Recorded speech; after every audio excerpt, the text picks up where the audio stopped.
no other. Now, we, of course, are not ancient Romans. What then is the equivalent for us of humanitas? We always have to find one.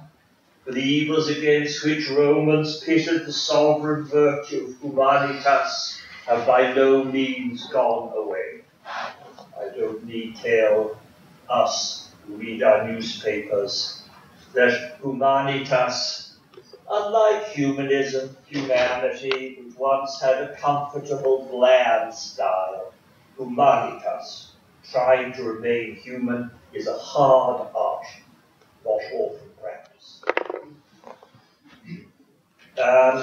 But then, what exactly does the historian have to contribute to those old and time-honored studies, to quote an American college president of comfortable days, those old and time-honored studies which link the scholar to the human race into the ages?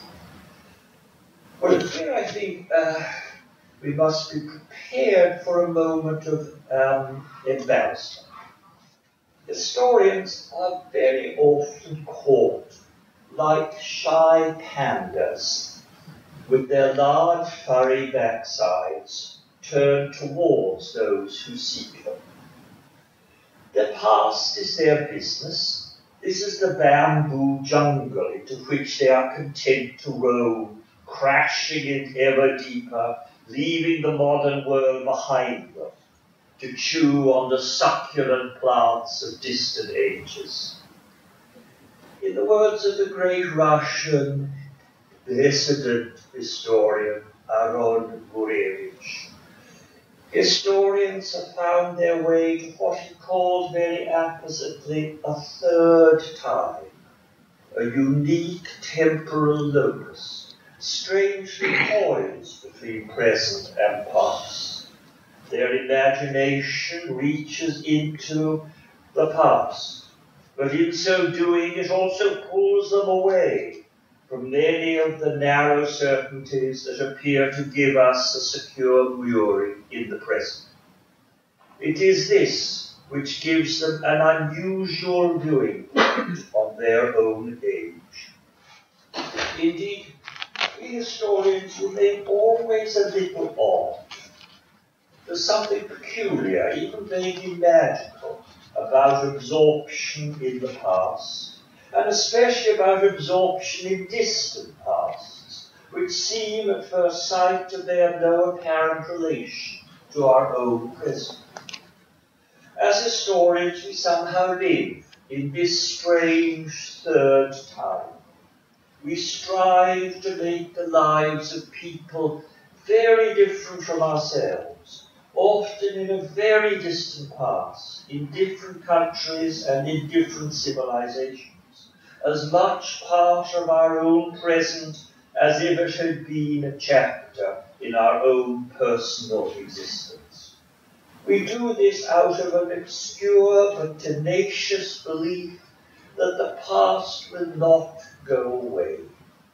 Those many layers remain with us, as tenacious and often as powerful as the scattered memory of a past existence. If we face these layers and reinterpret them with care and with respect, we not only gain a new and enriching dimension for ourselves, we reach an unexpected viewing point from which to look at the dilemmas of the present. Now, this certainly has been my own experience over the years. I hope you forgive me if I add an autobiographical note. It was a little over 60 years ago, in 1948, that I unwittingly entered the ancient world. I had come from my native Dublin to an English public school, Shrewsbury School in Shropshire, on the edge of the Welsh Marches. I was the son of an engineer working in the Anglo-Egyptian Sudan at that time. I was an eager amateur smuggler. I had read with passion the futuristic novels of H.G. Wells. I had even invented gunpowder, to my own great satisfaction and to the detriment of my aunt's drawing room cot. I was all set to enter the brave new world of science. All of this seemed an eminently plausible venture for a boy from a Scots-Irish Protestant background in Dublin. But in the more conservative post-war England, my housemaster thought otherwise. He was a Central Castings English public school master, complete with tweed jacket and with a pipe which he puffed to give emphasis to his words. "Brown," he said, "you've done far too well in your entrance examination to do science. You should do Greek." And the rest was ancient history. But it was not quite the ancient history which my housemaster had in mind. In the late 1940s, we all knew what Greek and then what Greco-Roman meant. Greek was thought to give access only to the astonishing world of classical Athens of the 5th and 4th centuries BC, like an incandescent supernova reflected at the bottom of a deep well. Classical Greece, then joined by classical Rome, was held to lie at the root of the civilization of Europe.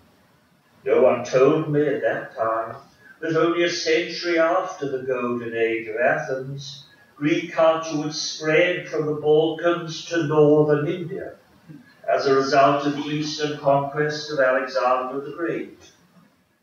By 300 BC, the supernova of a culture created by the mighty midget of the Athenian city-state had fanned out to become a diffuse Milky Way, made up of loosely connected, pulsing clusters of Greek-speaking settlements, each endowed with its own schools of Greek culture.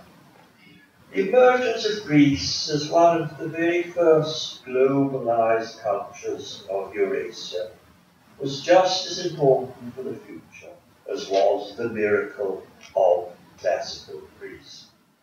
I was reminded of this fact when, in 1976, I entered the Kabul Museum in Afghanistan, passing bearded Afghan guards in splendid tribal dress of that time. I came up short as I saw in the entrance hall a block of pure white limestone, some 11 inches high, 18 inches wide, covered with sharp-cut lines of pure classical Greek. When a child behaved with order, when an adolescent learned self-control, when in middle age be upright in your dealings, when old be full of wise counsel, when close to death face it without self-pity. A Greek philosopher had brought these phrases 2,500 miles across the Middle East, from Delphi to the city of Ai-Khalum, the modern name of a Greek settlement whose name is lost to us, beside the river Oxus, the modern Amu Darya, that lies only 150 miles from where the frontiers of China and Tajikistan meet at the extreme northeastern border of modern Afghanistan. Looking at it, I realized that there were many more variants of the Greek tradition established in distant regions than that represented by classical Athens alone. Cities such as Ai-Khalum were the nodes of a potentially global culture. It was not that the Greeks dominated the cultures of the vast lands in which they found themselves. Ancient civilizations, Egyptian, Babylonian, Iranian, Indian, and most of all Hebrew, continued But in this vast world, merchants, soldiers, writers now had the equivalent of a worldwide internet service. Greek joined regions and cultures which had previously had interacted only with the slowness of slave labor. Now, at this time, one of my most lasting debts was to my friend and mentor, Arnaldo Mombiliano. It was the zest, the width of vision, with which Mombiliano came to engage the relationship between Jews, Greeks, and Romans in the classical world in its widest sense, from Afghanistan to Rome, from Ezra to Josephus. His vibrant short book, Alien Wisdom, the fruit of many years of pondering the classical ancient world at its widest, was for many of us the signal to take Arnaldo's vision even further, in space and above all in time, into the world beyond the Greco-Roman world, into the new and half-explored world of what came to be called late antiquity. But this connectivity continued. Western Eurasia and the Mediterranean slowly became aware of Judaism. Eventually, some part of these regions converted to Christianity. The first stages of the momentous transformation occurred through the medium of a globalized Greek. It was in a Greek translation associated with Alexander's new city of Alexandria that the Hebrew Torah became known to the pagan world, to Jews throughout the Mediterranean. It was through sayings and stories first written down in Greek that the words and actions of Jesus of Nazareth, a man without Greek who spoke only Aramaic, became known to the inhabitants of the Roman Empire. We may be admirers of classical Athens, but for good or ill, we are, to a much greater extent, the distant, direct products not of Athens, but of the globalized Middle East of the centuries after Alexander. Put very briefly, the process of globalization started in the centuries after Alexandria, gathered momentum, the period which we now call the late antique period. After 300 AD, the rise of Christianity enabled the local languages of Africa and the Middle East to become back into their own. Translations of the scriptures gave new dignity to ancient tongues. In Egypt, Coptic gave a new life to the language of the ancient pharaohs. All over Syria, Mesopotamia,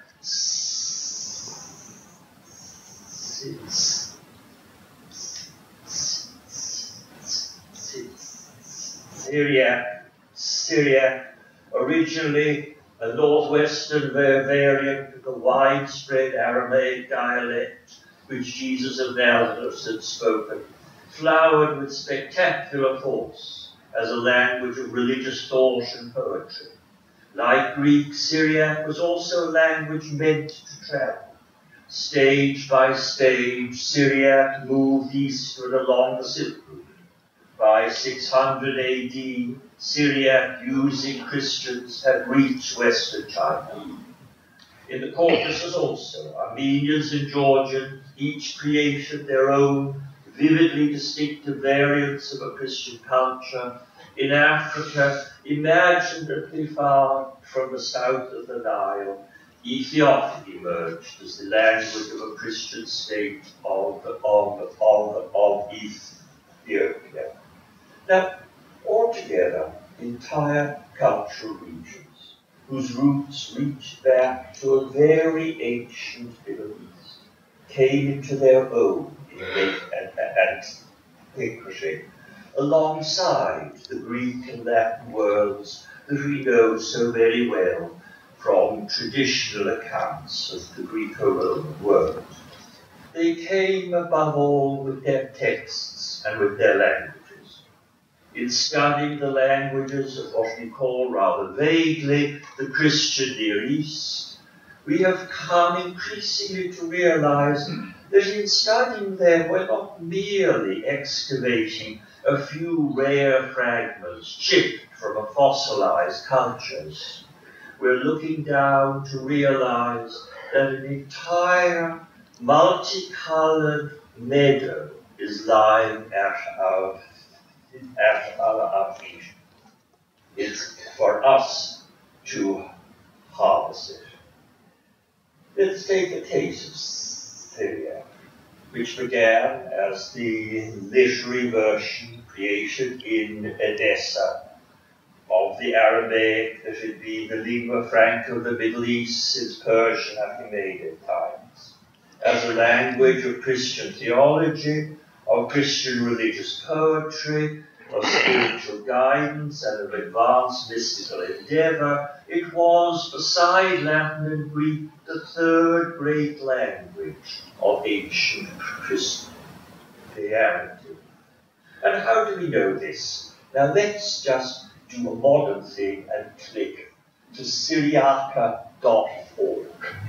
This is the nearest I've ever come to using whatever they call this. I'm sorry, this is a snobbery on my part.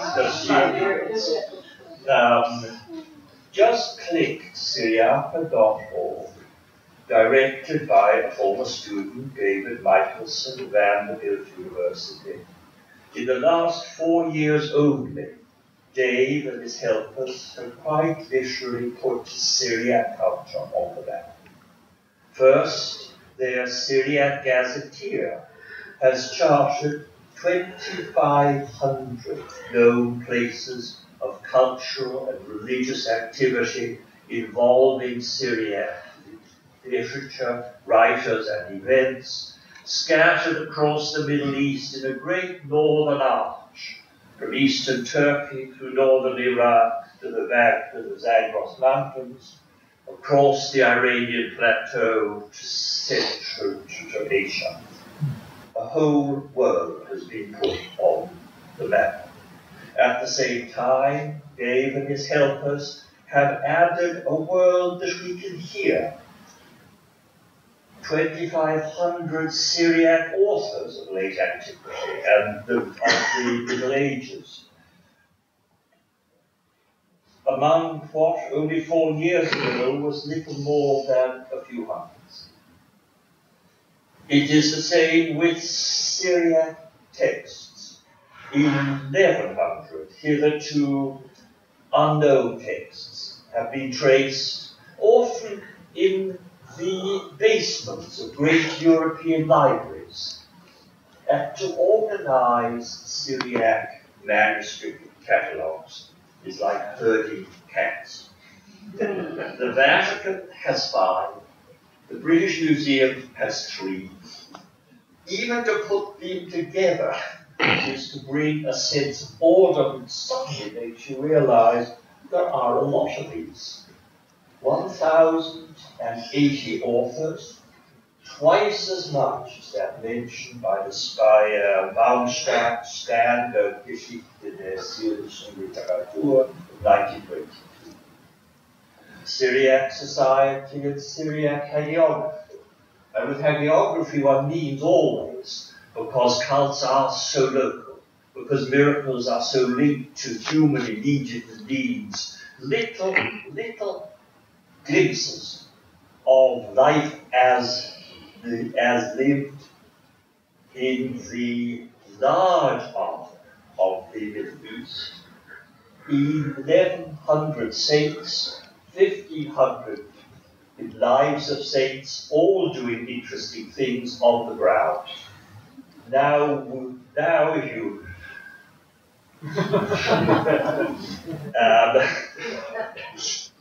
they're all yours. What does this mean? What I think we have to bear in mind is that we're not simply looking at the occasional exciting document. We are looking at many texts which are unknown or have been long disregarded, just the sheer mass of this material makes you realize that you're listening to the heartbeat of a whole third voice in the ancient Christian world. Again, Columbus Stewart. Columbus Stewart at St. John's College in Minnesota, with the Hill Museum and Manuscript Library, diligently, constantly digitalizing manuscripts from all over the Christian and the Muslim and the Jewish world.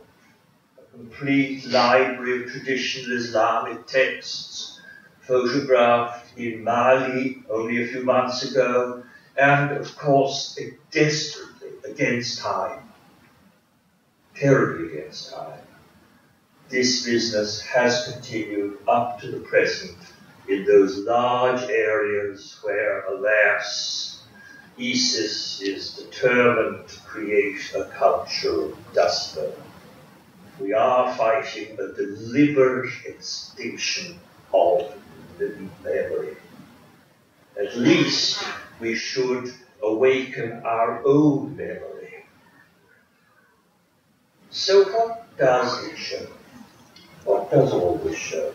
It shows in many ways that beyond the brightly lit pool of life, which had been the Greek and Latin world, we're now introduced to a spreading landscape of the greatest complexity. This is a long way from that single view of a brilliant star of Greece or Rome seen at the bottom of an imagined well. Instead, we found our way to a complex root system, a vast, living, half-articulate thing from which we have derived untold nourishment, silently drawn upwards through the ages from very distant worlds and distant societies. Nothing illustrates this more clearly than the end of our story of late antiquity. For with the preaching of Islam and the conquests of the 7th century AD, now Arabic speakers rapidly join the cultural dialogue of this globalized Middle East. After centuries in which Greek had flowed easily into Syriac, and from Syriac back into Greek, Muslims, writers in Arabic, found themselves surrounded, not by cowed minorities, but by what was still exuberant, diverse religious and intellectual landscapes, fostered not only in Greek, but also in Syriac, Coptic, Armenian, in the churches and monasteries of the Christian East. The Muslims did not turn their backs on this landscape. As far as we can see, they turned to leading representatives of Christian Jewish communities as human artesian wells from which to tap subterranean reservoirs of thought and practice that reached back to the first decisive globalization of Greek culture in the days of Alexander the Great. Having passed from Greek mainly into Syriac, a very ancient wisdom flourished once again, but now in the new Arabic language. The result was a moment of remarkable openness. In the words of a Syrian Christian writing in Arabic in around the year 870 AD, it was quite possible for Muslims and Christians in Baghdad to meet as fellow scholars, to bargain with each other, as brothers who shared in the goods that they inherit from God, their single Father. And it is a moment we should go out of our way to remember. Anyone these days who contemplates the world cannot but be struck by the dire polarizations that have drained the life and color out of a world whose cultural and religious diversity, Jewish, Christian, and then Muslim, had once stood out so clearly. Nowadays, many seem committed to seeing themselves in terms of black and white. They seek out only vertical roots that plunge into imagined paths, smooth and sealed against complexity, like the sides of a narrow well. The interlocking roots, real life in a real world, with its shared profane culture, with its vivid present-day Christian communities, with its ancient Jewish presences, with its many possible Islams. These have been pushed to one side and forgotten. Yet these interlocking roots are there if we look for them. But we can only spot them if we are prepared to turn away from the raw glare of brutally simplified images of the past, which nourish all too often hatred and intransigence.